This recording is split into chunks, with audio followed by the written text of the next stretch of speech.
So in this video, I want to talk about Nate Solder. He has opted out for the 2020 season. Potentially Jadeveon Clowney. Maybe they go ahead and sign him. I also want to talk about Andrew Thomas. So what happens now? Nate Solder is no longer the left tackle, or no longer an option at left tackle. So does Andrew Thomas move over? Is that the guy that they want to start at left tackle? Is it Cam Fleming? What do they do? So I want to talk about it. So let's start with Nate Solder. He opts out. According to Art Stapleton, this could save the Giants about $9.9 million in cap space and potentially even more. OverTheCap.com had the Giants at about $9.5 million in cap space before this move, so they could have a good amount of room to make moves here. And that's where Jadeveon Clowney enters the conversation. So, saying that the Giants should go out and sign Jadeveon Clowney is kind of like a hot take type of thing to say. Obviously, he's the best player available right now in free agency, so it's easy to say, hey, the Giants should go out and sign him. But I really do think they should go out and sign him, and I'll say it for a couple of reasons. Number one, Dave Gettleman needs to prove that the moves, the assets that he has in his roster, that they're worthy of actually helping the Giants win football games, and that they're actually good and productive NFL players, and that he made the right moves. So if you sign a defensive disruptor like Jadeveon Clowney, Clowney is known to be a great run defender. He also had 30 quarterback pressures last year. He was 5th among edge rushers in pass rush win rate. The year before that, 48 quarterback pressures, 2nd among edge rushers in pass rush win rate. He's a really good pass rusher. I know the sack totals don't jump off the page, but he gets after the quarterback and creates constant pressure. When you have a player like that on your defense where the opposing team needs to pay attention to him, that very likely is going to help Leonard Williams, Dexter Lawrence, Dalvin Tomlinson, O'Shane Eximinus, Marcus Golden, the secondary, Bradbury, Peppers, McKinney, Love, whoever. It's likely going to help those players. There's going to be less attention on stopping Leonard Williams or Dexter Lawrence or Marcus Golden or whoever else. And it's going to put more pressure on them trying to stop Jadeveon Clowney, which in return should help other players on the defense. Now, this helps Dave Gettleman because all of a sudden, maybe Leonard Williams plays a little bit better. Now, I think Leonard Williams is a good football player. I think the analytics prove it. But a lot of people are on the fence on Leonard Williams.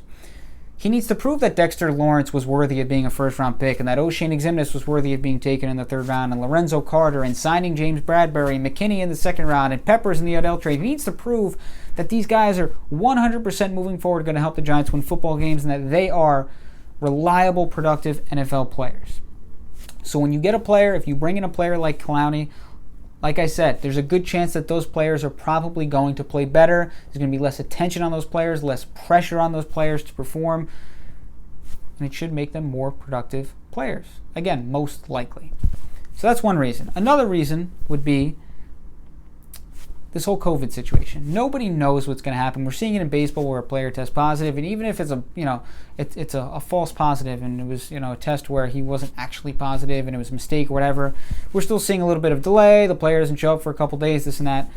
And then if a player does test positive, he needs multiple tests. He needs to test negative multiple times, and you don't really know when that player can come back. It could be a couple days or it could be a week and a half. Nobody actually knows. So all of a sudden, what if you have an outbreak on your team? I mean, we're talking about big rosters here. If you have an outbreak on your team, and the NFL is not playing in a bubble like the NBA or the NHL, what if you lose a couple starters in your defense on a Sunday? What do you do? So you can't just say, well, the Giants have, Marcus Golden and Kyler Fackrell and Lorenzo Carter and O'Shane Eximinus, so they're fine. They don't need any help when it comes to edge rusher. Well, you don't know. With this season is going to be, incredibly unpredictable. So nobody actually knows how much depth you really have. I mean, and players could opt out whenever. You never know. So that's another thing to consider. You can't have enough depth at this point. I mean, you just can't. I mean, stack up on as many players as you can, good players as you can. And, that seems to be a good strategy at this point, especially with their increased amount of cap space. So that, and again, with Dave Gettleman, I think it's a good way if they do go out and try and sign Clowney or ultimately sign him. It's a good way to kind of make the moves that he's made, make him look a little bit better, right? Prove himself that, okay, these moves, trading for Leonard Williams or taking Dexter Lawrence in the 1st round, moves like that makes him look a little bit better. If those guys start performing a little better thanks to the help of a guy like Clowney, and if Golden returns, James Bradbury. So something to consider if you're Dave Gettleman. Now, moving on to Andrew Thomas. So this is something I've talked about in many videos. I didn't think it was necessary to start Andrew Thomas at left tackle day one because you had Nate Solder, you had a serviceable left tackle.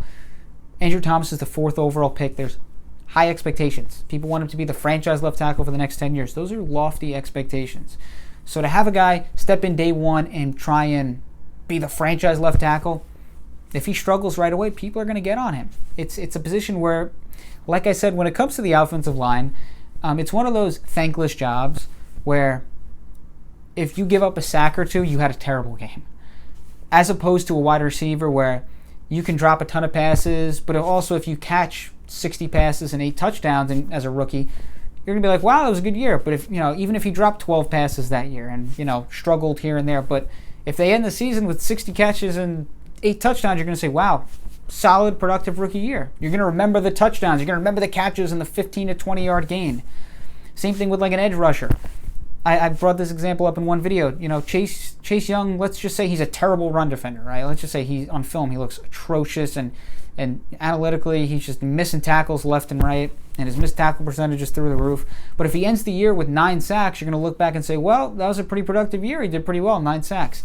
But if Andrew Thomas or any offensive tackle, especially a rookie, comes out and they're giving up a sack or two every game, you're going to be like, even if they perform well in their other snaps, you're going to be like, wow, he keeps giving up at least a sack or two every game. That's not good. And he looks bad. And you're going to remember the bad plays because, again, it's one of those thankless positions. You don't remember the good block. You remember the sack that they gave up. So he's stepping into a left tackle position that Giants fans have been talking about for over half a decade, right?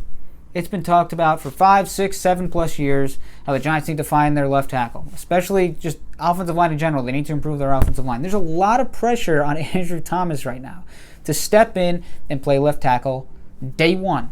Think about this too. There's no preseason, so he doesn't get any game reps, game snaps to get ready for the start of the season.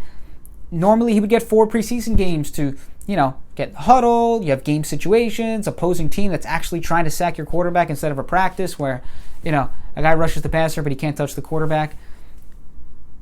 He's not going to have that. There's no preseason games. So you're going to ask him to step in, play one of the toughest positions on the field, day one, ton of expectations, 4th overall pick. Yeah, good luck. That's a lot. And maybe he does perform. But I'm just saying, do you want to throw your 4th overall pick out there? And really, it's not a great situation with no preseason action, really tough position to protect the franchise quarterback.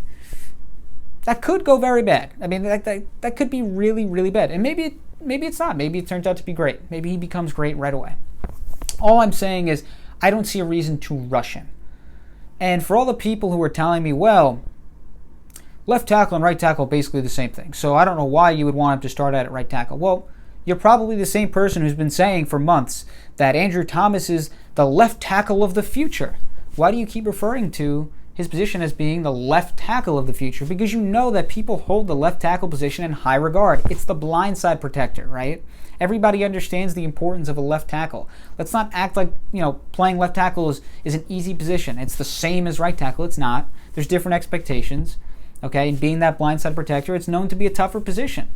So let's not act like it's not. Let's not act like it's the same as being a right tackle.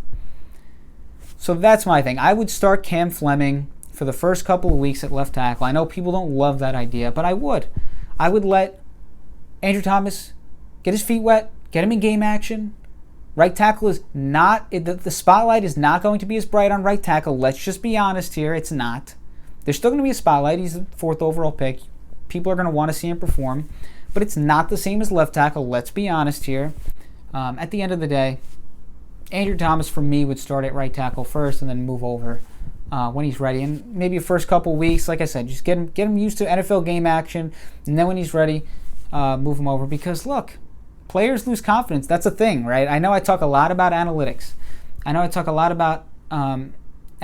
But confidence is a thing too. And if he goes out with the pressure of being the left tackle of the future right away, he plays left tackle and he's really bad in the beginning, or he struggles, or he gives up sacks and he's having a tough time, you never know. That could ruin a player. Eric Flowers was a bad tackle in general, but it didn't help that he got off to a shaky start year one. Will Beatty gets hurt.